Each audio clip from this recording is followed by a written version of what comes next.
হযরত ওসমান রাদিয়াল্লাহু তাআলা আনহুকে যখন দুশমন আঘাত করেছিল, হযরত ওসমান রাদিয়াল্লাহু তাআলা আনহু তখন কোরআনুল কারীম তিলাওয়াত করতেছিলেন। প্রথম রক্তটা কোরআনুল কারীমের মধ্যে পড়েছিল। এই কোরআন হাসরের দিন আল্লাহর কাঠগড়ায় দাঁড়ায়া ওসমানের শাহাদাতের সাক্ষী দিবে। সুবহানাল্লাহ বলেন।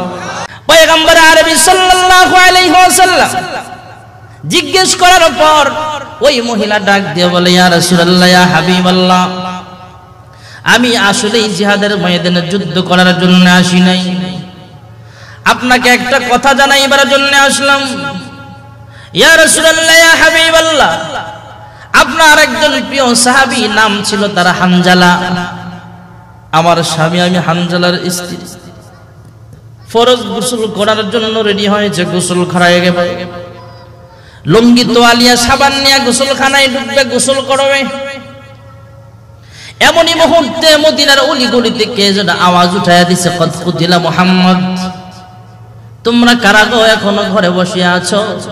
ওই দিক দিয়ে আল্লাহর নবী রাহমাতুল লিল আলামিন শহীদ হয়ে গেছে।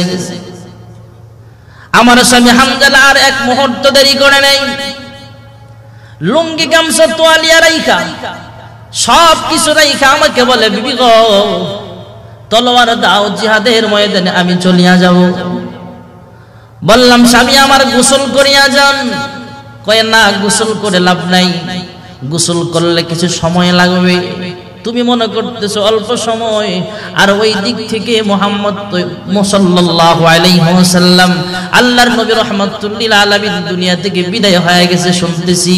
আমি কার জন্য গোসল করব? কও, তলোয়ার দাও, আমি জিহাদের ময়দানে চলিয়া যাব। ইয়া রাসূলুল্লাহ, ইয়া হাবিবাল্লাহ, আমার স্বামী যদি গাজী হয়ে থাকে তাহলে আলহামদুলিল্লাহ, তবে আমার স্বামী হামজালা যদি শহীদ হয়ে থাকে, অন্যান্য শহীদদের মতো তাকে বিনা গোসলে দাফন করবেন না। সুবহানাল্লাহ জোরে বলে। শহীদদের মাসআলা হলো তাদেরকে বিনা গোসলে রক্তাক্ত শরীরে দাফন করা হয়। সুবহানাল্লাহ জোরে বলেন। আমাদের বাংলাদেশেও তো শহীদ দিবস পালন করে, আসেনি? 21শে ফেব্রুয়ারি ভাষা দিবস, বাংলা ভাষা দিবস। 21শে ফেব্রুয়ারি, ফেব্রুয়ারি মাস কি বাংলা না ইংরেজি?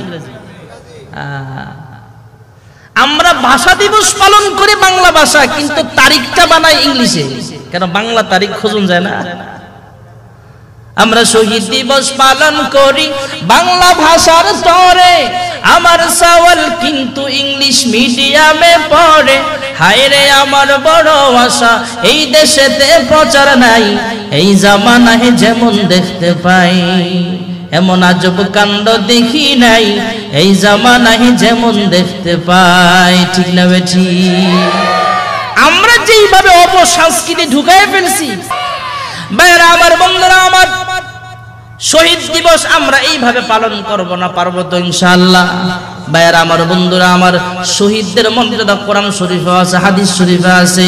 আল্লাহ রাব্বুল আলামিন কোরআন শরীফে বলেন, ওয়ালা তাকুলু লিমান ইউকতালু ফি সাবিলিল্লাহি আমওয়াত বাল আহইয়াউ ওয়ালাকিন লা তাশউরুন। ভাইরা আমার, বন্ধুরা আমার, আল্লাহ রাব্বুল আলামিন বলেন, যারা দ্বীনের জন্য ইখলাসের সাথে শহীদ হবে তাদেরকে তোমরা মৃত বলিও না। তোমরা যদিও টের পাও না, বরং তাহারা কিন্তু জীবিত। সুবহানাল্লাহ। আর জোরে বলেন রাহমাতুল লিল আলামিন। হানজালার বিবির কথা শুনিয়া বললেন, হ্যাঁ হানজালার বিবি, তুমি যেহেতু বলেছ, এখন আমি তালাশ করব হানজালা কোথায় আছে। যারা আহত আছে তাদের মধ্যে খুঁজে বের করা হলো, কোথাও নাই হানজালা। যারা নিহত হয়েছে তাদের মাঝেও খুঁজে পাওয়া যায় না, হানজালার লাশ কোথায় আছে পাওয়া যায় না। পয়গম্বর পেরেশান হয়ে গেলেন, কি ব্যাপার, হানজালার লাশ কোথায়?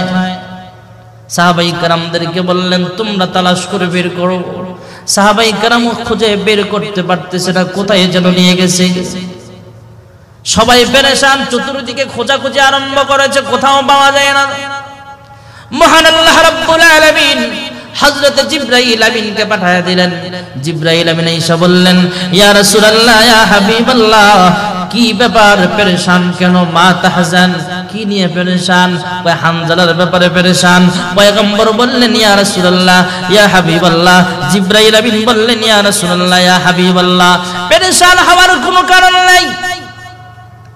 হানজালা ফরজ গোসল না করে জিহাদের ময়দানে চলে এসেছে, যুদ্ধ করা অবস্থায় দুনিয়া থেকে বিদায় হয়ে গেছে। মহান রব্বুল আলামিনের কাছে এটা পছন্দের হয়ে গেছে। দুনিয়ার সাধারণ পানি দিয়ে তাকে গোসল দেওয়া হোক, এটা আল্লাহর পছন্দ না। তাই মহান রব্বুল আলামিনের হুকুমে জান্নাতি পানি দিয়া গোসল দেওয়ার জন্য হানজালাকে ফেরেশতারা আসমানে উঠায়া নিয়েছে। জোরে কোন সুবহানাল্লাহ। তাহলে শহীদের মর্যাদা নাই না আছে? দুনিয়াতে যত শহীদ আছে এর কাহারও শাহাদাতের সাক্ষী ঢাল দিবে, কাহারও শাহাদাতের সাক্ষী তলোয়ার দিবে, কাহারও শাহাদাতের সাক্ষী জমিন দিবে। ইয়াউমাইযিন তুহাদ্দিসু আখবারাহা বিআন্না রাব্বাকা আওহা লাহা। জমিনও সাক্ষী দিবে, ঢাল সাক্ষী দিবে, তলোয়ার সাক্ষী দিবে, পিস্তলের বুলেট সাক্ষী দিবে, শাহাদাতের সাক্ষী। আবার বাংলাদেশের জমিনে কাহারও শাহাদাতের সাক্ষী শাপলা চত্বর দিবে, আবার কাহারও শাহাদাতের সাক্ষী টঙ্গীর বিশ্ব ইজতিমার মাঠ দিবে। ঠিক না বেঠিক? জোরে বলেন। ভাইরা আমার, বন্ধুরা আমার, কিন্তু একজন লোক যার নাম হলো হযরত ওসমান রাদিয়াল্লাহু তাআলা আনহু, হযরত ওসমান রাদিয়াল্লাহু তাআলা আনহুর শাহাদাতের সাক্ষী স্বয়ং আল্লাহর কোরআন দিবে। জোরে বলেন, আর জোরে বলেন। হযরত ওসমান রাদিয়াল্লাহু তাআলা আনহুকে যখন দুশমন আঘাত করেছিল, হযরত ওসমান রাদিয়াল্লাহু তাআলা আনহু তখন কোরআনুল কারীম তিলাওয়াত করতেছিলেন। প্রথম রক্তটা কোরআনুল কারীমের মধ্যে পড়েছিল। এই কোরআন হাসরের দিন আল্লাহর কাঠগড়ায় দাঁড়ায়া ওসমানের শাহাদাতের সাক্ষী দিবে। সুবহানাল্লাহ বলেন।